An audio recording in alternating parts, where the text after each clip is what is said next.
Lockdown संदर्भात व्यापारी संघटनेच्या प्रतिनिधींसोबत मनपा आयुक्त प्रशांत रोडे यांनी मंगळवारी बैठकीचे आयोजन केले। या बैठकीत व्यापाऱ्यांच्या समस्या समजून घेण्यात आल्या। दुकाने उघडण्यासाठी जिल्हाधिकारी यांच्याशी चर्चा करण्यात येईल असे यावेळी आयुक्त रोडे यांनी स्पष्ट केले।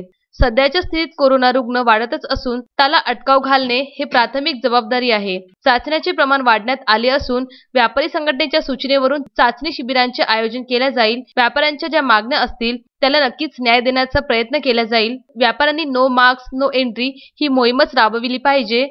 आपल्या मार्फत कोरोना रोकथामासाठी जनजागृती करण्याचे आवाहनही यावेळी आयुक्तांनी केले।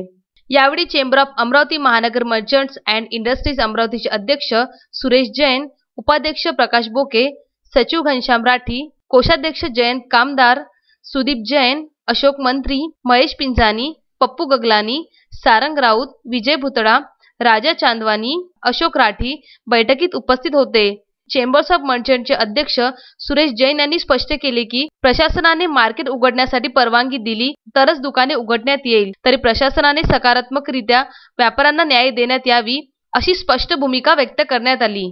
Vidarbha news bureau, Amravati.